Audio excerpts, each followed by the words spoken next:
Off in the salty ocean, off where the waves roll free. The sparkling water rises, then crashes to the sea. Out amongst the breakers, you'll have no need to fear. It's true, it's the blue frontier.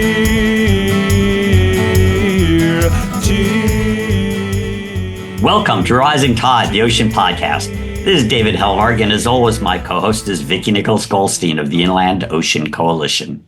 Hello, everyone, and I hope you are having a fantastic day. And today we're happy to welcome an old friend of mine, Jeremy Rifkin. Jeremy is what in the U.S. they call a gadfly or iconoclast, and in the rest of the world, a public intellectual. He's written 23 books that have been translated into 35 languages. Among some of his bestsellers, he's critiqued genetic engineering, the cattle beef industry, promoted hydrogen energy, and in his book, The Third Industrial Revolution, proposed a pathway beyond fossil fuels to a clean energy future. As a result, he's now a major climate advisor to both the EU and China. Plus, he advised Senator Chuck Schumer on the bipartisan infrastructure bill that Congress finally passed a few years ago. In his latest work, Planet Aqua, Jeremy's gotten down to basics, the very basic source of life on Earth, water, what it means to live on a water planet. So, Jeremy, as Vicki and I are both big promoters of the 97% of the world's water that's salty, I'm curious what got you from your last book, The Age of Resilience, about rewilding Earth, to thinking and then writing about our blue water planet, what you call Planet Aqua. First, it's a pleasure to be with you. Here's where I think the problem is. We've really basically misjudged the nature of the planet we live on for a long time.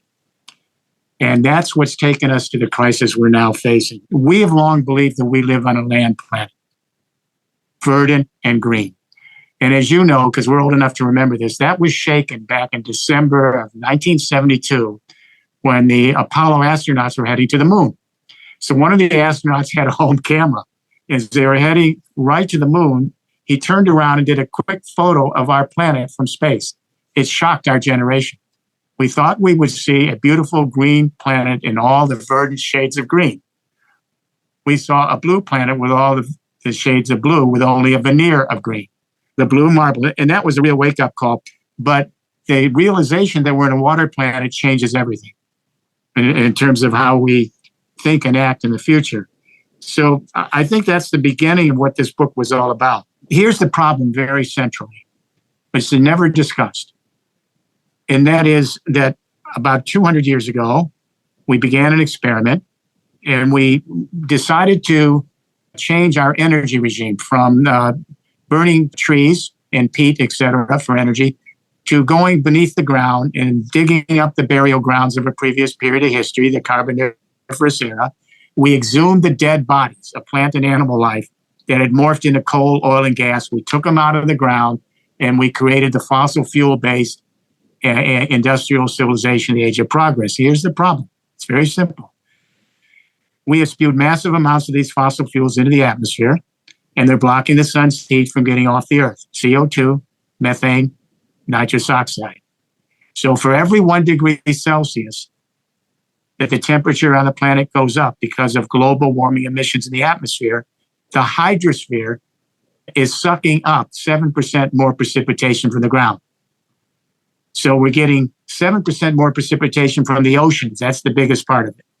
And then from the rivers and the lakes and the streams. And then from the soil and the lithosphere and from the plants and the trees. So more precipitation is evaporating more quickly into the clouds, and we're getting extreme water events. These massive atmospheric rivers in the winter, pouring snow into places that never had snow before. We're getting flooding across every continent, every ecoregion, wiping out ecosystems and destroying our habitats. And then after the floods, we're getting the droughts for month after month, no water whatsoever. Then the heat waves come, 100 degrees, 110, 120, 125 degrees Fahrenheit. Then we get the wildfires. And then we get the hurricanes. So we need to get people to start thinking of this as a water planet. And are you having success with your book to actually get people to start thinking in that way? Because you have to understand that it is a water planet in order for us to make the shifts that you're recommending that we'll talk about in your book. Well, back in 2001, Romano Prodi came to the DC. He was the president of the European Commission at that time and formerly prime minister of Italy. He sat me down in the embassy, held my hand for 25 minutes. I knew I was in trouble. He wouldn't let go. And he said, look, you spent 25 years in America. It's not moving on this issue. Come to Europe. We will lead. I took him up on it. I commuted for all these years, the last four presidents, the current president. We did something really interesting. We asked an anthropological question. We said, forget the whole playbook. The playbook we're using to deal with this crisis created it. The Enlightenment, the Age of Progress, the Industrial Revolution, how we approach nature, the way we relate to scientific inquiry, how we educate our kids, the economic systems we develop. All of that playbook of the Industrial Age, the Age of Progress, has taken us to an extinction event. So how can we use that playbook to try to answer the question? So then it led to the idea, how do the great paradigm shifts in history occur? That's the question we asked. It was an anthropological question. Throw out everything. How did they occur? What we found was fascinating, that when you look at history for at least the last 6,000 years, all the great paradigm shifts, and there haven't been that many, had the same common denominators. That at a moment of time, 5 defining technologies emerged rather serendipitously across a region and converge to create an infrastructure that fundamentally changes our day-to-day lives. What are they? Number 1, new communication revolutions. Number 2, new energy regimes. Number 3, new modes of mobility and logistics. Number 4, new ways of organizing water, and the water part manages the other 3. And number 5, new ways to address habitats. Let's go right to the water part, because as you were saying earlier, there's more moisture in the atmosphere, which means less stability. We've been burning fossil fuels, as you say. We've been burning ancient living life and throwing the whole water system out of whack. So how has hydrology changed civilizations and the way we look at civilization? So this all started 6,000 years ago in Mesopotamia. We began to move from nomadic life to sedentary life. We began to deal with agriculture and pastoralization, and then the big change happened. In Mesopotamia was the beginning of what we call urban hydraulic civilization. They sequestered the hydrosphere. They put in dams and dikes and levees and reservoirs so they could begin to sequester the water planet for the use of one species. It happened at the same time in the Indus Valley of India with their rivers, and the Yangtze and Yellow River in China and their rivers.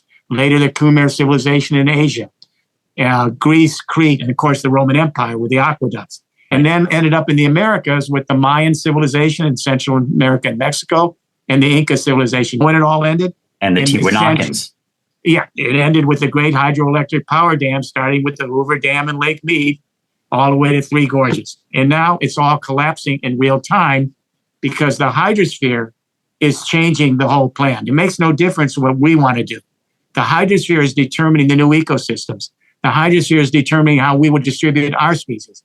The hydrosphere will be determining all of this. So the question is, will we begin to understand that instead of sequestering the hydrosphere for our species, which doesn't work, it's always collapsed through history, we have to now adapt our species to the hydrosphere on a water planet. It's a completely new paradigm. And so tell us, how would that look? Because we've lived for, like you said, 6,000 years controlling water. And now you're saying that it is going to come in and control us.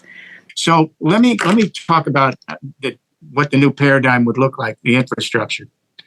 Remember, I said new infrastructures are communication revolutions, new energy regimes, new mobility and logistics, new ways of organizing water, which manages the others, and then the new habitats. So these infrastructure revolutions are giant social organisms that allow us to bring large numbers of our species together as a living, if you will, social experiment. What's happening now, I'll give you a couple examples. First industrial revolution, Britain in the 19th century. The communication revolution, steam power printing and the telegraph. The energy revolution, coal. No more peat, no more burning forest. They'd already depleted the forest, coal. The mobility revolution, they put in a railroad with a steam engine. The water revolution, they were the first since the fall of Rome to put in modern water systems for purification and sewage. The habitat solution, urban development with railroads, urban development. That took us to national governments. It took us to national markets. It took us to shareholding companies, etc. Second industrial revolution in the U.S., 20th century. The communication revolution was the telephone, got the whole continent connected in real time.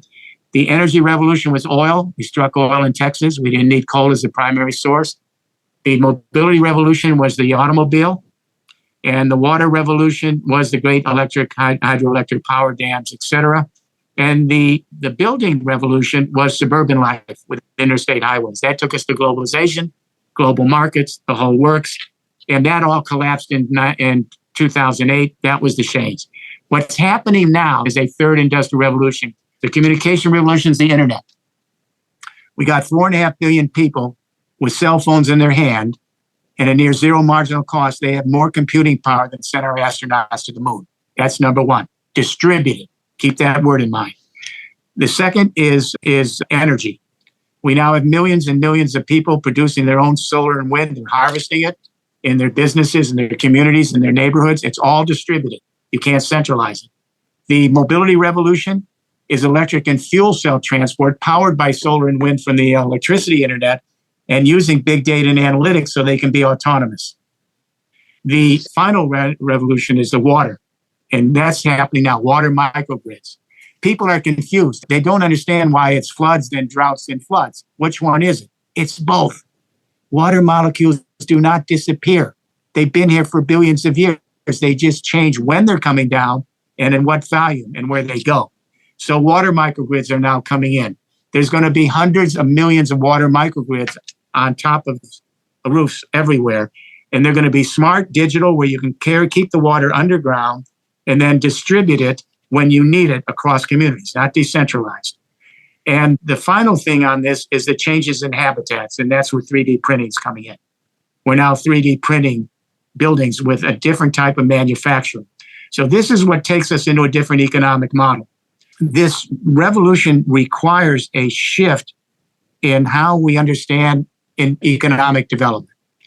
The first and second industrial revolutions were centralized because of fossil fuels.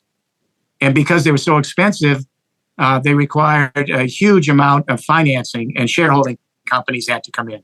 And every industry that follows fossil fuels, because they're all related to it, have to be centralized with a handful of big players and the rest doing the little stuff.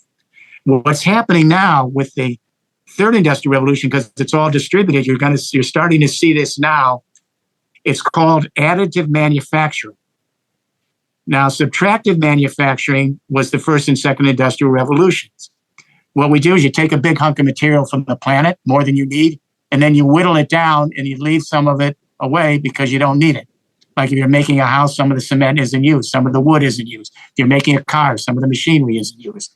So what happens here is that it creates a centralized model. But 3D printing is what we call additive manufacturing, totally different.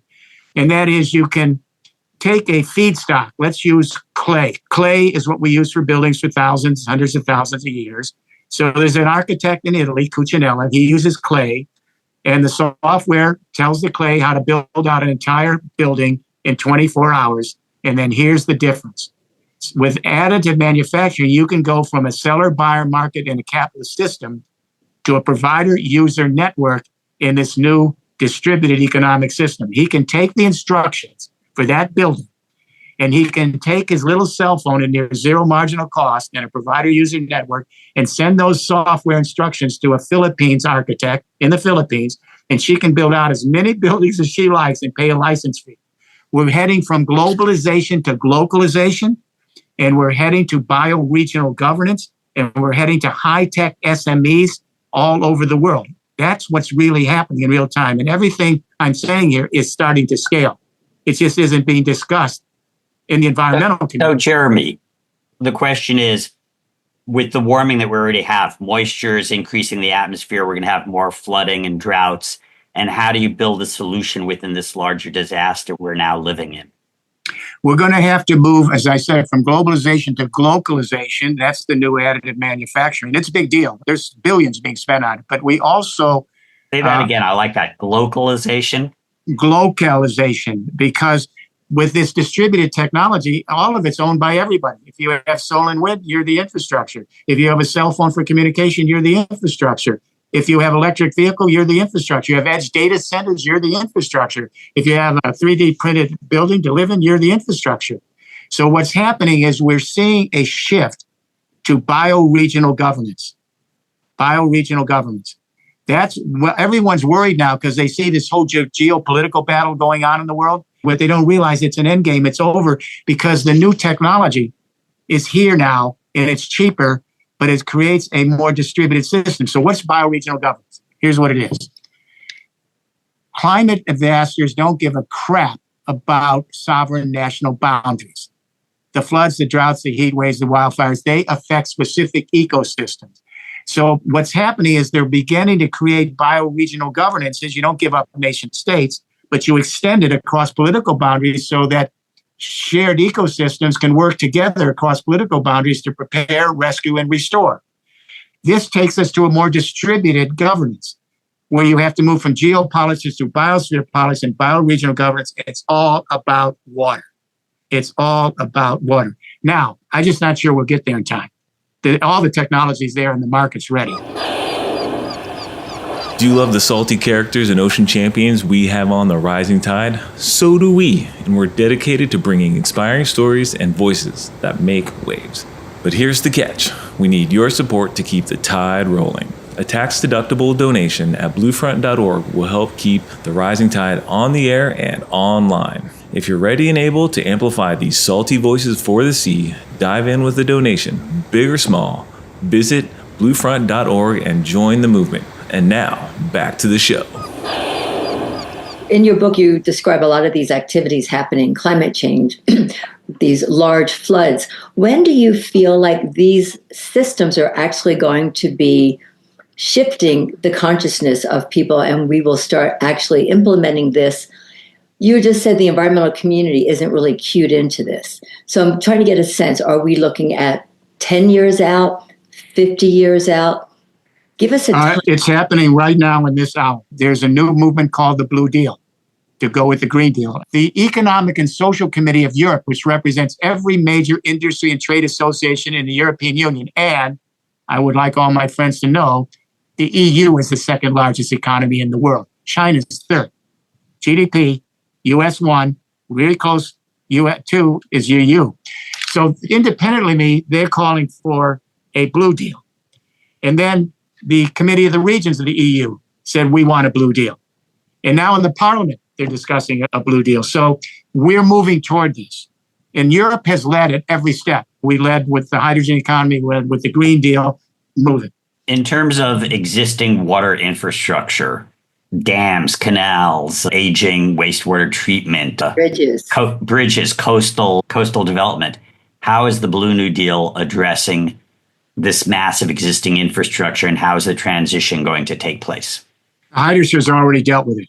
We can talk about how we can control this and we can manage this. That's what everyone's into. It's not happening. The hydrosphere is rewilding. The hydrosphere is determining where the waters will come, where the ecosystems will be, how our fellow creatures and our species will migrate. We have to adapt. Rather than controlling the waters, we have to adapt to the hydrosphere on this planet, and it has to be a more sophisticated technological, economic, and social shift in history. This isn't going back in time. It's going forward in time. What kind of radical shift need to align for people to get this? Do we have to wait until the disasters have hit us to be synced up with the technology? It seems like there are so many moving parts to really get our head around the fact that water is going to be dominating us versus the other.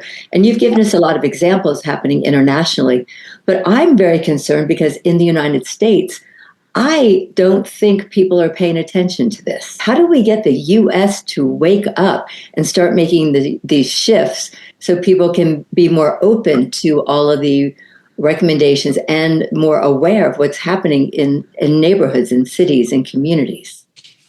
The U.S., it's interesting. Let me give you an example of the people I'm really thinking of.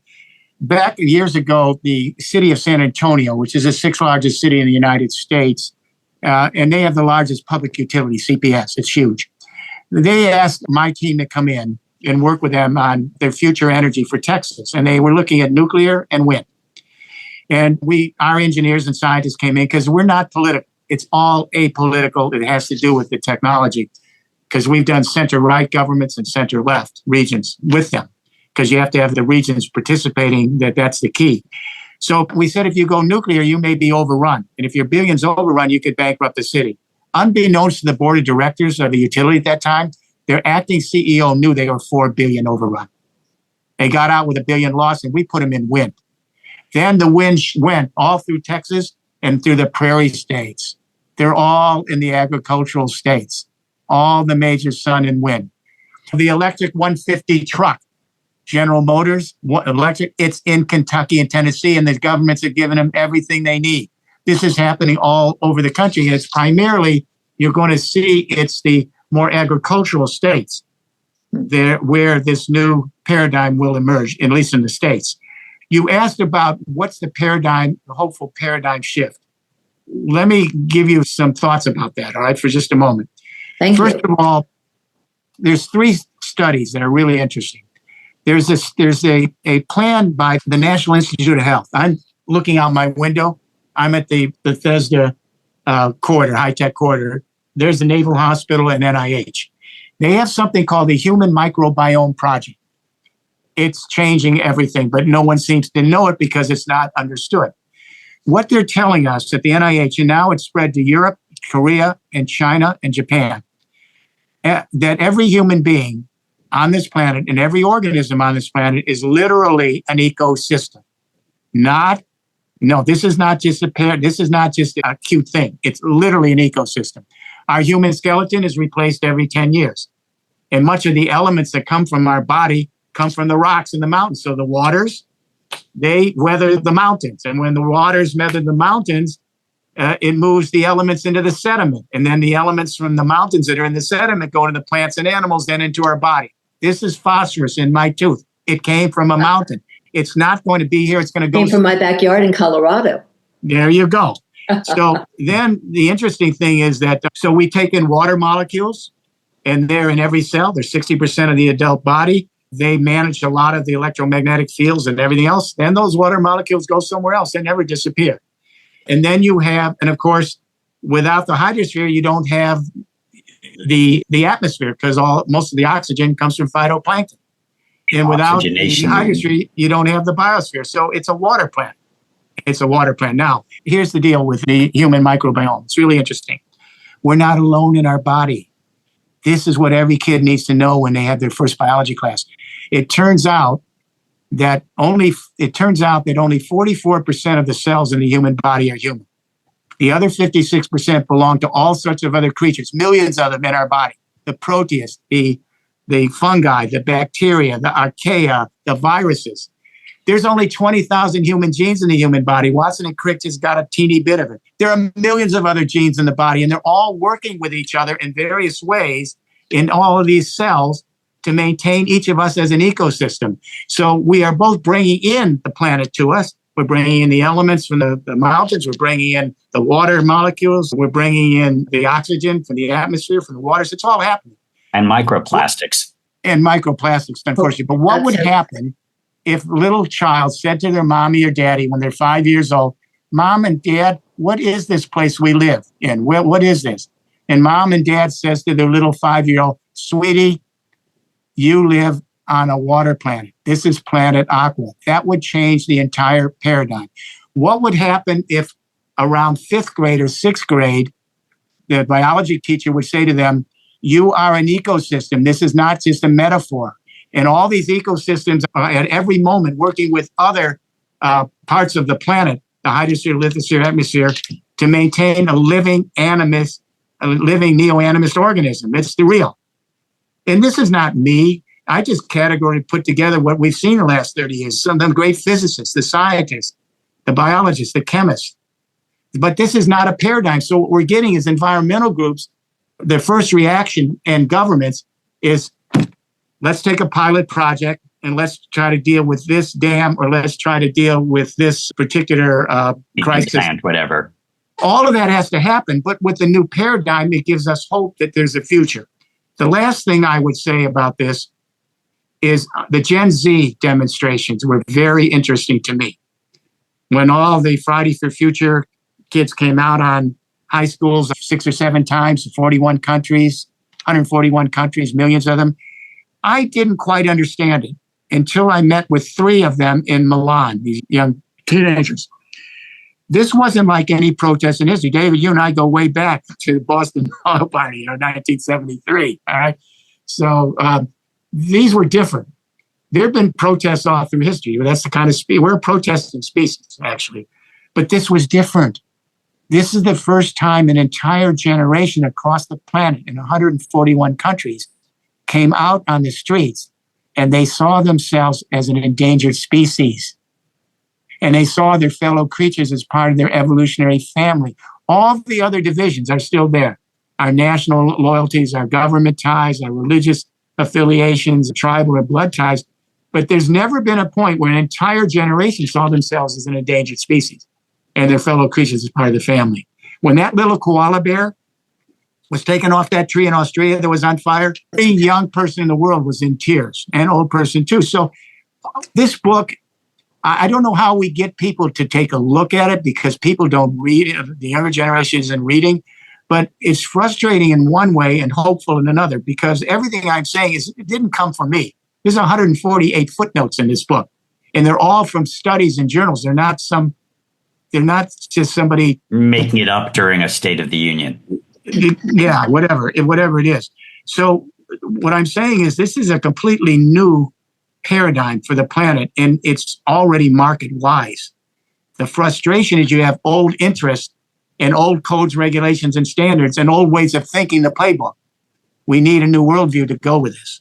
And the worldview would be a worldview to understand that we are a water planet and pretty unique in the universe. What I loved about your book, you took us through the history. You really showed us that we have to recognize that we are on a water planet. There's no moving around that. And I'm hoping with this message, with many of the interviews that you're doing, with the distribution of your books, that people really start understanding what you're trying to share. And I think there is that sense of hope. Like we just can't fight it. We have to engage in it, recognize it, and be part of it. And with that, thank you, Jeremy Rifkin, author of Planet Aqua, and many other books, for joining us on the Rising Tide Ocean podcast. Thank you very much. I hope Planet Aqua becomes a brand all over the world. It will change the paradigm. It will allow us to relearn how to live in this amazing, maybe unique planet, water planet in the universe for eons to come. That's my hope. Thank you for joining us on the Rising Tide Ocean podcast. If you enjoyed this episode, don't forget to subscribe on Apple, Spotify, or wherever you listen, and leave us a review or share it with your friends and other ocean lovers. Follow us on Instagram and visit bluefront.org for more updates and additional resources. Rising Tide is a production of Blue Frontier, co-hosted by David Helvarg and me, Vicki Nicholas Goldstein of the Inland Ocean Coalition, with production support from Holden Hardcastle of Fluid Studios, Natasha Benjamin, Kelly Bates, and Nick Paz, and editing services provided by Charles Landon of Studio Cape May. Thanks for listening, and until next time, stay hopeful and stay salty. Off in the salty ocean, off where the waves roll free. The sparkling water rises, then crashes to the sea. Out amongst the breakers, you'll have no need to fear. It's true, it's the blue frontier.